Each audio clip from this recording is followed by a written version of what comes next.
new functions today, but nothing is new. We know how to graph. All right? Now, this is the parent function. The parent function is not translated.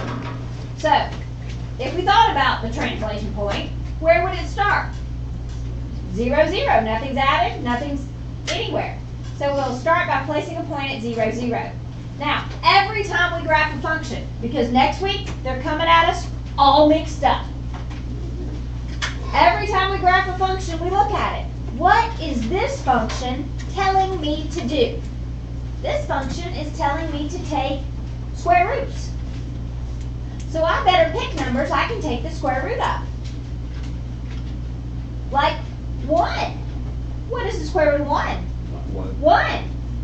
What's another number I can take the square root of? 4. What's the square root of 4? 2.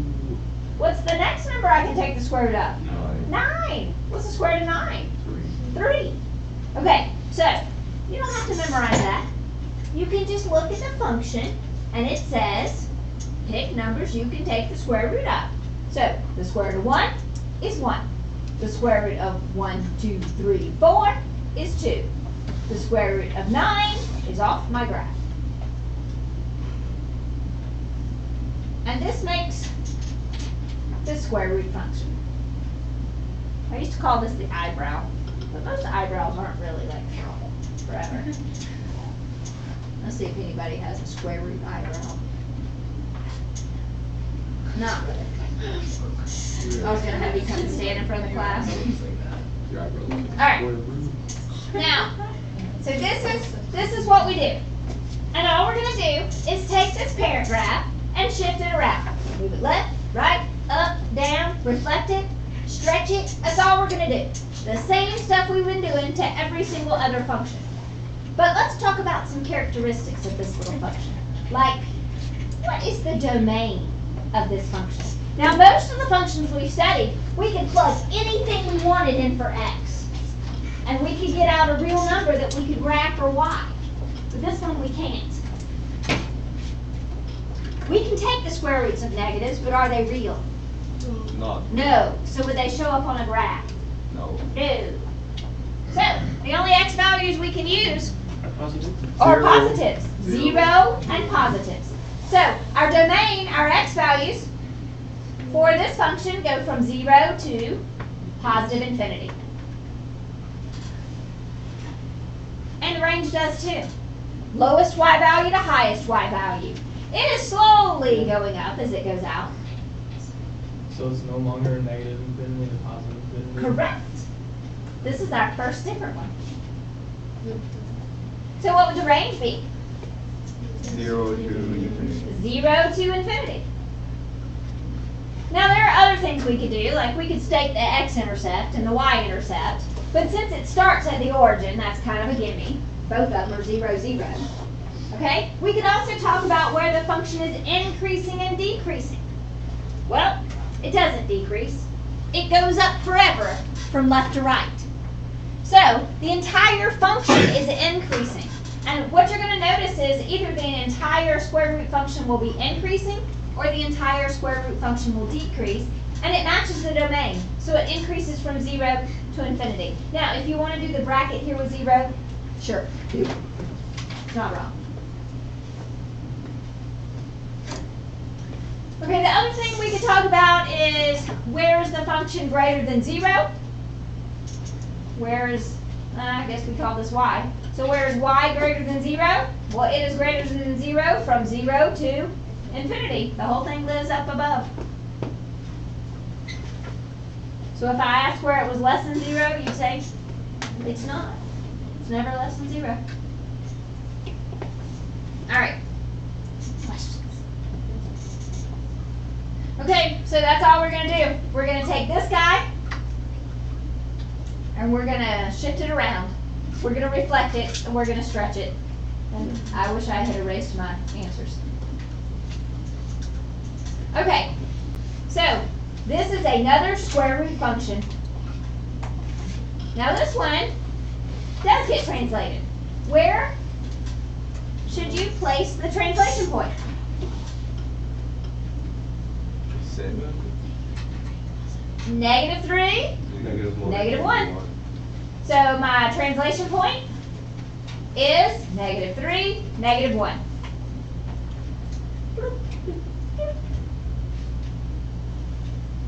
There we go. Why is it a negative number? Why is it a negative number? Okay, let's see what happens when you plug in negative 3 right here. When you plug in negative 3, what is negative 3 plus 3? 0. 0. And the square root of 0 is 0. And 0 minus 1 is negative 1. So that's why we always do the opposite, because the opposite shifts us over, puts us at the 0. Alright. And now our moves. Numbers that we take square roots of. Square root of 1, 1. So go right 1, up 1. Square root of 1, 2, 3, 4 is 2. Go up 2. Over 4, up 2. Draw the eyebrow. I mean the square root.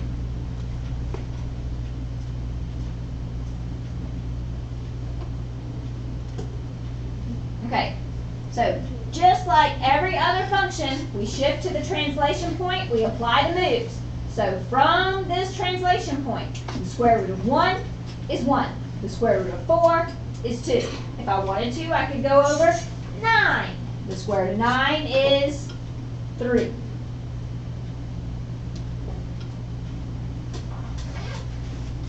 All right, domain for this one.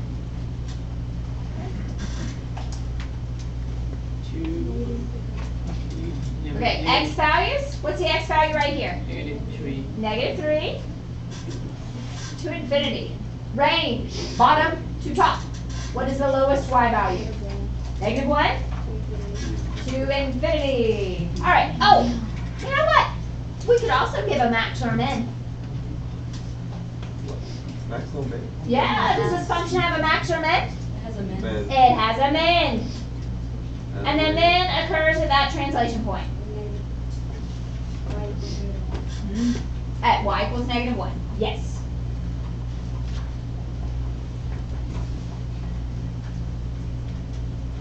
Love it.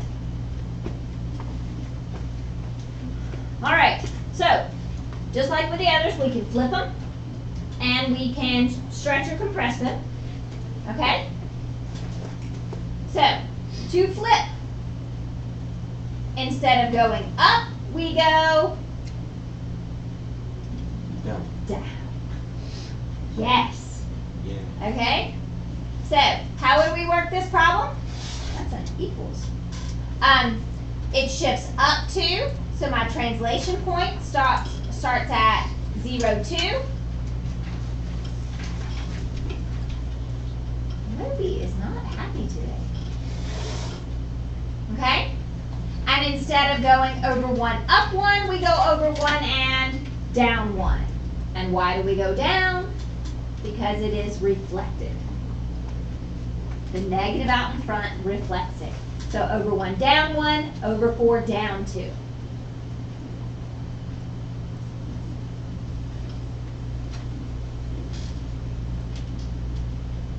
All right, now, because it goes down, the range would be negative infinity up to 2, bottom to top. And that would make this point a max or min? Max. A max.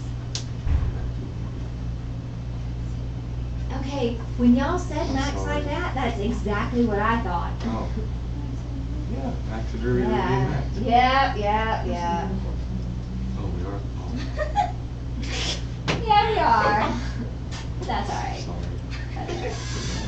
Okay, and this one, the entire function is decreasing.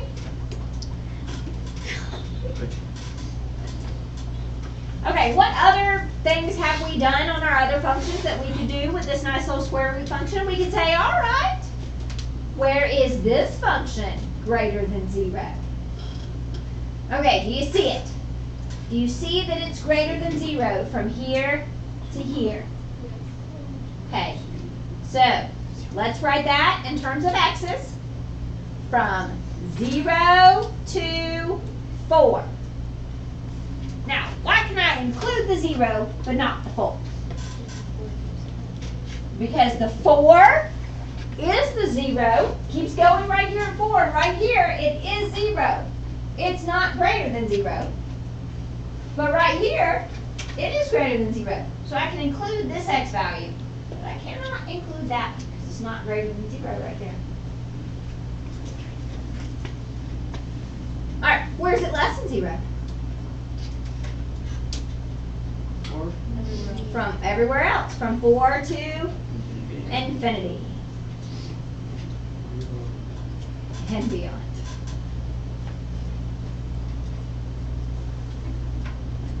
So really, everything in math, we could come up with some type of childhood reference.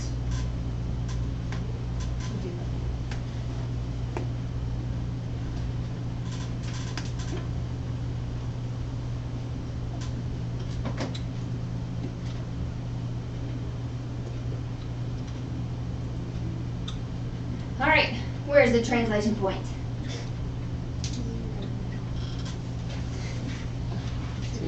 To -1?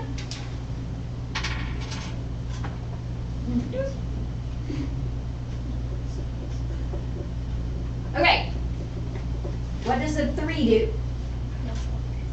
Multiply. Okay, so instead of over 1 up 1, we go over 1 up 3. Instead of over 1, 2, 3, 4, up 2, we go up 6.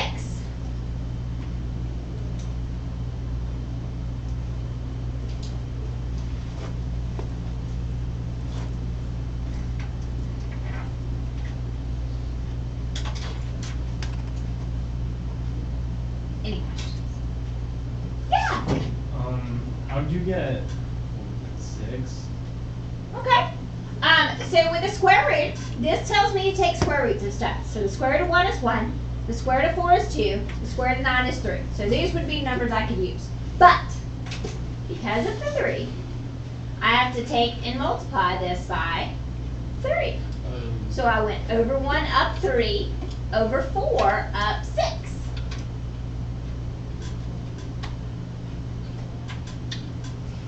Good question. Any others? All right, so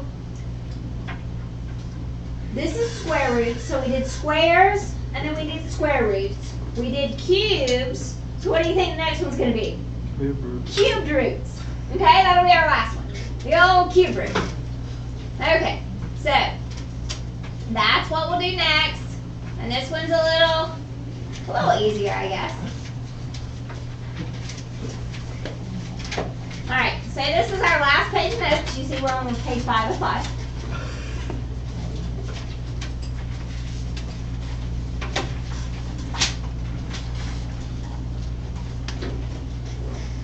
Okay, so our first one, it's not translated. It's not moved at all. So it's going to start at the old origin.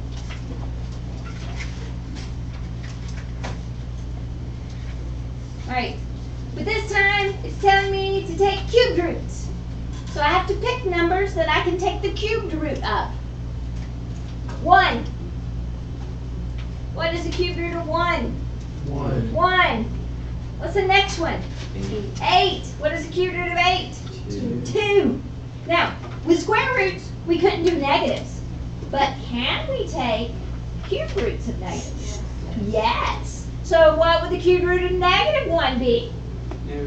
-1. What about -8? -2. And those are our moves. These are our moves from this translation point. So we would go right 1, up 1, right 8, up 2. Left 1, down 1, left 8, down 2. 1, 2, 3, 4, 5, 6, 7, 8. Okay, so right 1, up 1, right 8, up 2.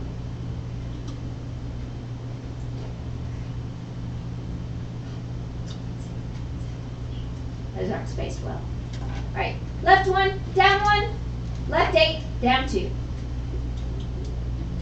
And it ends up being kind of like a reflected across the y equals x line of our cubic Cubed root looks like a lot like a cubic, doesn't it? Looks like a cubic on its side.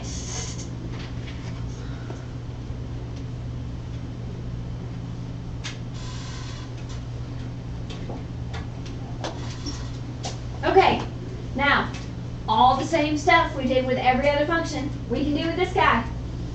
We can talk about domain. Well, it goes forever in both directions. So what's a domain? Yes. We can talk about range. It's going very slowly, forever up and forever down. What's the range? Yes, it is. We can talk about x-intercepts. We can talk about y-intercepts. We can talk about increasing. This entire function is increasing. If I put my finger right here, and then I follow it along, the whole thing's going up. All right, now because there's no change from increasing into decreasing and there's no start or stop, there's actually no max or min.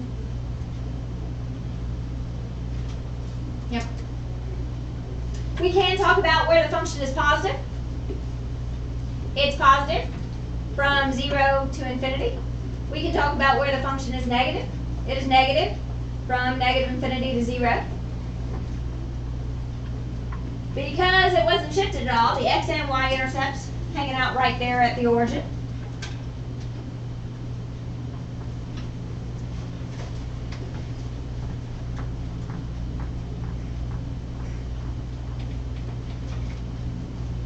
All right, so let's just do a doozy so we can be done. Let's do like a cube root of x minus 2, I don't know, plus 1. You're going to throw a 2 out in front? Well, let's throw a negative 2 out in front. There we go. It's got everything. It's got a vertical and a horizontal shift. It's got a vertical stretch. It's got a reflection. It's all there.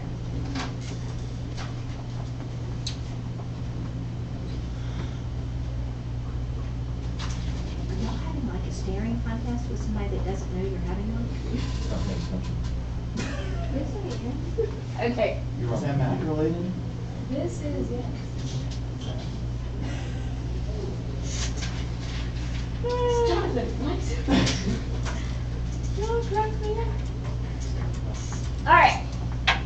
That is not even close to straight, is it? No. Oh, wow. That was bad. That's better. Okay. Okay. Where's this one translating to? Right. Right to. Right to? Up 1. So my translation point is the point 2, 1. Now, it is a cubed root. Little 3 hanging out right there tells us. Cubed root. So we're taking cubed roots of things, but then we have to multiply them by -2. Okay? So I go back cubed root. Cubed root of 1, 1. Cubed root of 8, 2. Cube root of -1, -1. Cube root of -8, -2. But because of this little -2 right here, it causes a reflection, which makes these change to the opposite, and it causes a vertical stretch. So instead of going over 1, up 1, we're going to go over 1 and down 2. Because 1 times -2 is -2. And instead of over 8 up 2, we're going to go over 8 and down 4. Because what is 2 times -2? -4. Wait, do we not need to plus 1? Do we not need to what? Plus 1, like when you like doing square cube root 1 multiply -2, do you need to plus that 1? I went over 1, down 2. So it's Over 1, down 2. it's -1. It is right there, yeah. Oh, okay, I thought Okay? And then if we go left 1, we go up 2. And if we went left 8, we'd go up 4. So the negative reflected it. So it kind of goes the other way. The entire thing is decreasing this time. So the negative reflected it and made the whole function decreasing. went up to over 8. I went over 8, up 4.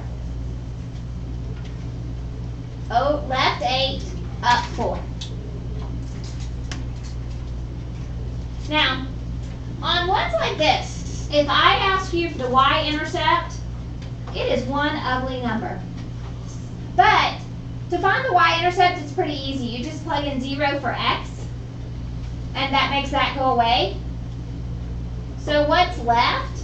This crazy looking mess right here, this actually represents your y-intercept. Ew. So if you're ever trying to find your y-intercept, just pretend like your old x isn't there. And there it is. This is that point right there.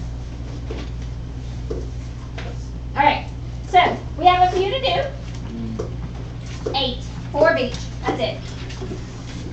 On the front, it talks about end behavior for a square root. With a square root, end behavior isn't all that helpful because you only have one end. Only one end goes anywhere. Only one end approaches infinity. Oh, you did.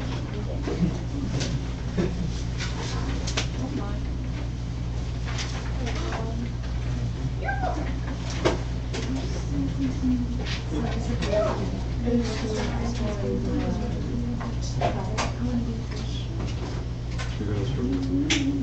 Five.